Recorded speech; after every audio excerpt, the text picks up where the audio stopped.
Hello बच्चों, mind map series चल रही थी हमारी। नेक्स्ट चैप्टर आ जाता है इसके अंदर थर्मोडायनेमिक्स। तो इसके अंदर क्या क्या पढ़ना है हमको मेजर पोर्शन के अंदर। फर्स्ट आ जाता है हमारे पास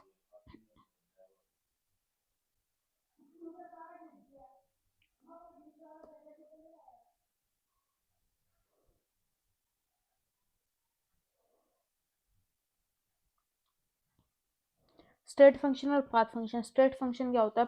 प्रॉपर्टीज जो कि डिपेंड करती हैं only on initial and final state पे, उसको हम बोल देते हैं। और जो पाथ पे डिपेंड नहीं करती, पाथ फंक्शन जो कि हमारे पास डिपेंड करती है पाथ और process as well as initial और फाइनल स्टेट पे डिपेंड करती है, जिसका एग्जांपल है हमारे पास वर्क एंड हीट। देन आ जाता है थर्मोडायनेमिक प्रॉपर्टीज, जिसके अंदर क्या हो जाती है हमारे पास एक्सटेंसिव और इंटेंसिव प्रॉपर्टीज। एक्सटेंसिव के अंदर हम क्या पढ़ते हैं? प्रॉपर्टीज जो कि डिपेंडेंट होती हैं ऑफ मैटर, जिसमें साइज एंड मास प्रेजेंट होता है। इंटेंसिव जो कि क्या होती है? इंडिपेंडेंट होती है। वर्क की बात करें तो वर्क क्या होता है हमारे पास? पी डेल वी, जिसमें पी भी क्या हो जाता है हमारे पास? Pressure and volume. देन इसकी यूनिट दे रखी है 1 atm क्या होता है? 1 लीटर। एटीएम क्या होता है और जूल क्या होता है? फर्स्ट लॉ ऑफ थर्मोडायनेमिक्स की बात करें तो बेस्ड होता है on law of conservation of energy पे, जिसको हम शो करते हैं del U is equal to Q plus W. Then sign convention की बात करें तो वो इसमें होता है work done by the system, work done on the system, heat absorb by the system और heat lose on the system. Then है एडियाबैटिक प्रोसेस क्या होती है, आइसोथर्मल क्या होती है, आइसोकोरिक क्या होती है और आइसोबैरिक प्रोसेस क्या होती है।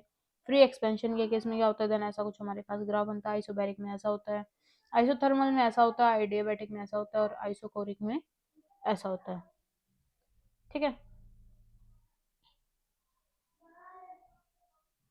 इसके बाद आ जाते हैं हमारे पास स्पॉन्टेनिटी। इसके अंदर आता है हमारे पास एंथैल्पी। एंथैल्पी के लिए यही इक्वेशंस यूज होती हैं। देन आ जाते हैं हमारे पास एंट्रोपी, जिसमें हम ये इक्वेशंस यूज करते हैं। देन आ जाता है गिब्स फ्री एनर्जी, जो कि बहुत इंपॉर्टेंट फॉर्मूला होता है, ये मेजरली डेरिवेशंस के अंदर काम आता है। इक्विलिब्रियम टेम्परेचर के केस में हम बात करते हैं del H upon del S की, और ये टेबल अच्छे से पढ़ लेना, बहुत इंपॉर्टेंट होती है। देन आ जाता है हमारे पास थर्मोकेमिस्ट्री के अंदर हीट ऑफ रिएक्शन आ जाती है, हीट ऑफ फॉर्मेशन आ जाती है। देन आ जाती है enthalpy of combustion and heat of neutralisation. ये चीजें हमने की हैं। वैसे एंथैल्पी के केस में हम क्या कर रहे थे? एस लिख के नीचे हम क्या कर रहे थे? कंबशन लिख रहे थे। हीट ऑफ न्यूट्रलाइजेशन के अंदर भी ऐसे ही नीचे क्या लिख रहे थे? न्यूट्रलाइजेशन लिख रहे थे। तो इसमें इतना ही। Please like, comment, share and subscribe.